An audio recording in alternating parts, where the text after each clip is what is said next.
শান্তিপূর্ণভাবে এই জায়গা থেকে ছেড়ে দেবেন। আপনারা বেআইনিভাবে এখানে জমায়েত হয়েছেন, আপনারা শান্তিপূর্ণভাবে এই জায়গাটাকে ছেড়ে দেবেন। আমরা পুলিশের সিপি জয়েন্ট সিপি মেল করেছিলাম, জয়েন্ট সিপিকে আমরা মেল করেছিলাম যে আমরা 20 তারিখ থেকে কলকাতাতে একটা ওবিসি যে নতুন ওবিসি ওয়াকফ সংশোধনী আইন 2025 বাতিলের দাবি নিয়ে ওবিসি নিয়ে যে পিছড়ে বর্গের হিন্দু আর মুসলমানদের মধ্যে যে জলখেলা চলছে, প্রকৃত পিছড়ে বর্গের হিন্দু প্রকৃত পিছড়ে বর্গের মুসলমান যে ওবিসি থেকে বেনিফিট পাবে সেটা পাচ্ছে না, বারবার কোর্ট হয়ে যাচ্ছে। এটা এই দুরবস্থার অবসান ঘটানোর জন্য আর ফেক ST/SC সার্টিফিকেটের রমরমা সারা পশ্চিমবাংলায় 1 কোটি আদিবাসী নাই কিন্তু 1.5 কোটি ফেক সার্টিফিকেট হয়ে গেছে। মানে কত fake ST/SC certificate, Rahman title, Das title, Banerjee title, SC/ST কোটায় চাকরি করছে, এই অর্থাৎ ফেক ST/SC সার্টিফিকেট বাতিল করতে হবে এই দাবি নিয়ে। আর পরিযায়ী শ্রমিকরা ভিন্ন রাজ্যে যেভাবে আক্রান্ত হচ্ছে এটা বন্ধের দাবি নিয়ে। এবং পরিশেষে যেটা গুরুত্বপূর্ণ বিষয়, আজকে নাগরিকরা SIR নিয়ে আতঙ্কিত। বিহারে আমরা দেখলাম জ্যান্ত মাকে ভোটার লিস্ট থেকে নাম কেটে দিচ্ছে। সুতরাং এই SIR নিয়ে নাগরিক হয়রানি আতঙ্ক বন্ধের জন্য আজকে আমাদের কলকাতাতে মেট্রো চ্যানেলে আমাদের একটা ধর্ণা মঞ্চ ছিল 20 থেকে 27। আজকে যখন আমরা টিভি সুলতান থেকে বার হচ্ছিলাম, তিনি DC 3 স্যার আরও স্যারেরা যিনি ছিলেন এসেছিলেন, আমরা বললাম তাদেরকে যে আপনারা যে যেখানটায় আমাদের জায়গা দেবেন সেখানেই আমরা বলবো। তখন বললো যে মেট্রো জায়গায় এখন বুঝতে পারবেন না। আমরা তাহলে ওয়াই চ্যানেল বা টিপু সুলতানের ওপরই আমাদেরকে 7 মিনিট দিয়ে দেন, আমরা এখানেই থাকবো। আপনারা যে ব্যারিকেড লাগিয়ে দেবেন, ব্যারিকেডের বাইরে একটা মানুষই যাবে না। কিন্তু দুর্ভাগ্য আমাদেরকে সেটা অ্যালাউ করলো না। আমরা যখন এগিয়ে আসতে যাচ্ছিলাম, বিশাল পুলিশ বাহিনী আমাদের আটকাচ্ছিল। পুলিশের BS করে যারা ছিল আমাদের সাথে কেউ একটা খারাপ আচরণ করেনি, কিন্তু সিভিলে যারা ছিল পুলিশের মধ্যে থেকে আমাদের প্রচুর কর্মীকে মারধর করেছে। আমাকে হলুদ শার্ট পরে সম্ভবত টি শার্ট করেছিল, হাতে কি ছিল জানি না, প্রচন্ড জোরে ঘুষি মেরেছে। আমি এখনো ব্যথা পেয়েছি। তো আমাদেরকে নিয়ে এসছে, বাংলার মানুষকে বলবো আন্দোলনটা বিজেপির বিরুদ্ধে, তারপরেও কেন আমাদেরকে রাজ্যের মুখ্যমন্ত্রী আন্দোলন করতে দিচ্ছে না? উনি হুমকি দিচ্ছেন পশ্চিমবাংলায় যে ওয়াকফ নিয়ে আন্দোলন করবে তাকে দেখে দেবে। আমরাও কথা দিচ্ছি আমাদেরকে যে গ্রেপ্তার করেছে যখনই ছাড়বো, আমরা বাংলার মানুষকে বলবো আপনারা এই পুলিশ আচরণে, এই মমতা ব্যানার্জির এই আচরণে আপনারা বিরোধিতা করুন, এর বিরুদ্ধে কথা বলুন। একদিকে যেমন ওয়াকফকে বাঁচাতে হবে, ওপর দিকে SIR নিয়ে যে আতঙ্কিত তৈরি হয়েছে এটাকে বুঝাতে হবে।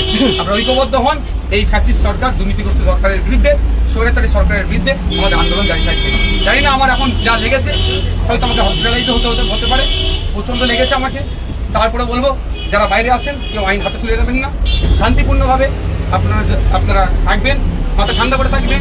এই লড়াই একদিনের লড়াই নয়, এই লড়াই দীর্ঘ লড়াই হবে।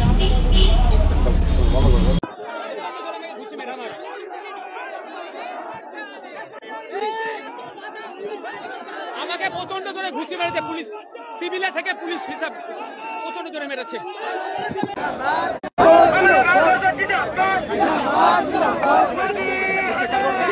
দেখুন, 5,000 টাকায় সমস্যা সমাধান নয়, পরিযায়ী শ্রমিকদের স্থায়ী সমস্যার সমাধানের জন্য আমাদের আজকে ধর্ণা মঞ্চ।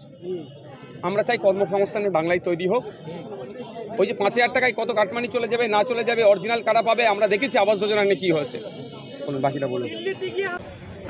আমরা যাবো কি হলে আমাদের এটা আপনাদেরকে আমরা বলে দিলাম, আপনাদেরকে যেটা আমি ইনফর্ম করেছি তার মধ্যেই আমরা থাকবো, তার বাইরে আমরা যাবো।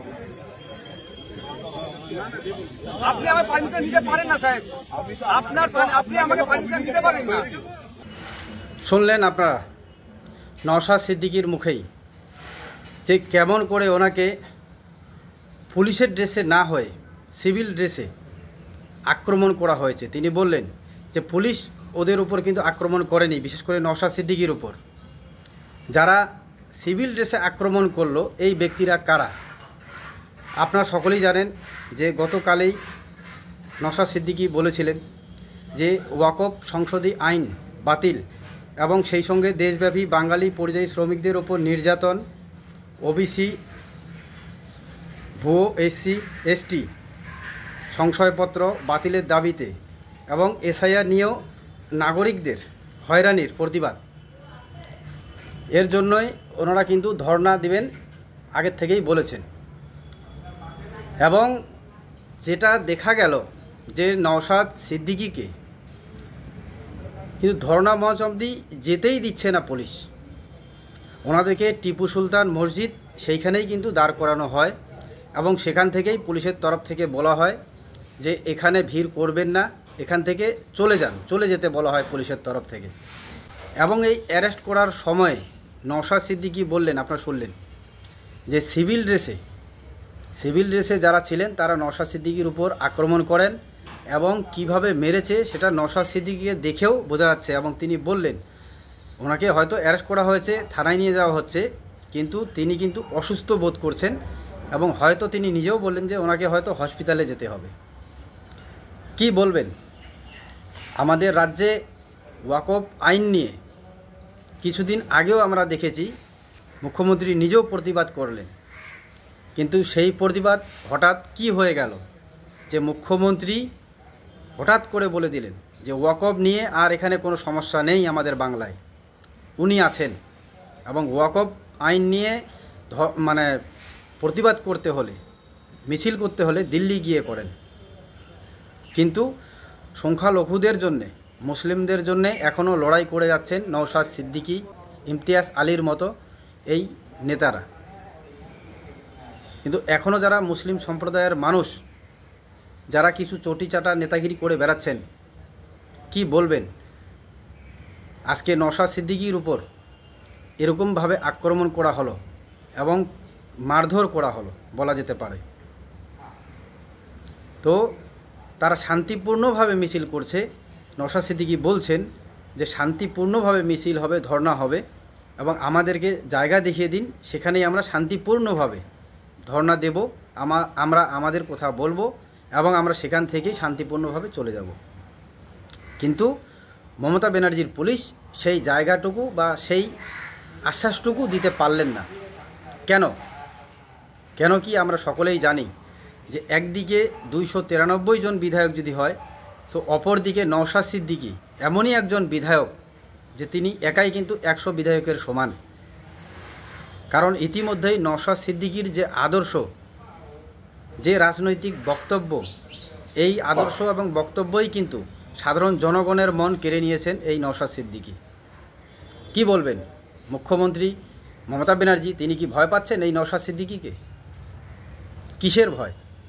যে নওশাদ সিদ্দিকী ধর্ণা মঞ্চে পৌঁছানো তো দূরের কথা, আজকে টিপু সুলতান মসজিদের সামনে তাদেরকে কিন্তু এই মমতা ব্যানার্জির পুলিশ, পশ্চিমবঙ্গের পুলিশ তাদেরকে আটকে দেয় এবং সেই টিপু সুলতান মসজিদের সামনে থেকে ধস্তাধস্তি করে কোনো রকমে হয়তো নওশাদ সিদ্দিকী এবং তাদের সাথে যারা আসছেন এই ধর্ণা মঞ্চে, তারা দৌড়ে কিছুটা দূর গিয়ে সেখানেই রাস্তার মধ্যে বাধ্য হয়ে বসে পড়েন এবং সেখান থেকেই পুলিশ বারবার মাইকিং করে এবং বললেন, আপনারা শুনলেন, যে বেআইনিভাবে তারা এখানে জমায়েত হয়েছে এবং এই জায়গা অবিলম্বে ফাঁকা করে দিতে হবে। সবথেকে বড় কথা যেটা, নওশাদ সিদ্দিকী বললেন যে পুলিশ ওনাকে মারেনি, কিন্তু পুলিশ যখন ঠেলে ঠুলে গাড়িতে উঠাচ্ছিলেন বা পুলিশের সাথে যখন ধস্তাধস্তি হচ্ছিল, তখন সিভিল ড্রেসে থাকা কিছু মানুষজন ওনাকে এত মেরেছেন, ঘুষি থেকে শুরু করে সব রকম, কীভাবে অ্যাটাক করা হয়েছিল। এবার প্রশ্ন হচ্ছে যে এই সমস্ত মানুষ কারা ছিলেন সেখানে, যারা পুলিশ ইউনিফর্মে তো ছিলেন না, কিন্তু পুলিশের সঙ্গেই ছিলেন সিভিল ড্রেসে, এবং নওশাদ সিদ্দিকীকে তাকে অ্যাটাক করেছেন এরা। কি বলবেন? এবং নওশাদ সিদ্দিকী অসুস্থ হয়ে যাচ্ছেন, তিনি বললেন গাড়িতে, আপনারা শুনলেন, যে এতটাই মারা হয়েছে যে উনি হয়তো নিয়ে যাওয়া হচ্ছে থানায়, কিন্তু তিনি হয়তো থানায় থাকতে পারবেন না, ওনাকে কিন্তু হসপিটালে হয়তো যেতে হবে, এতটাই অসুস্থ বোধ করছেন। কি বলবেন আপনারা যারা এই নওশাদ সিদ্দিকীর ভিডিও দেখছেন এবং আজকের যে ধর্ণা মঞ্চ, মিছিল এবং সেখানে প্রতিবাদী একটা সভার অনুষ্ঠান, সেটা কিন্তু আর করা হলো না এবং নওশাদ সিদ্দিকী, ইমতিয়াজ আলী এনাদেরকে কিন্তু অ্যারেস্ট করা হলো।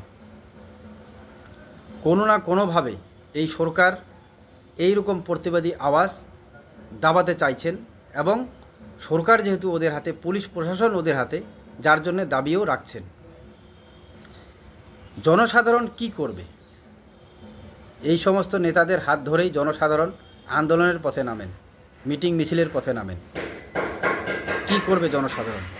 এটাই হচ্ছে সবথেকে বড় প্রশ্ন। কারণ 26-এই কিন্তু ভোট, এবং এই রাজ্য সরকার এমনই এক দেউলিয়া সরকার বলা যেতে পারে যে এই যে শ্রমিকদের জন্য দুদিন আগেই মমতা ব্যানার্জি ঘোষণা করেছেন যে 5,000 টাকা করে দেওয়া হবে। আপনারা শুনলেন যে নওশাদ সিদ্দিকী বলল যে আবাস যোজনা নিয়ে কত কেলেঙ্কারি হয়েছে, কত কাটমানি হয়েছে সেটা তো জানা আছে, কিন্তু আদৌ কি এই যে 5,000 টাকা করে আদৌ কি এই পরিযায়ী শ্রমিকরা পাবেন, না এটাতেও কাটমানি হবে? আপনারাও আপনাদের ব্যক্তিগত মত কমেন্টে অবশ্যই জানাবেন। সজাগ থাকবেন।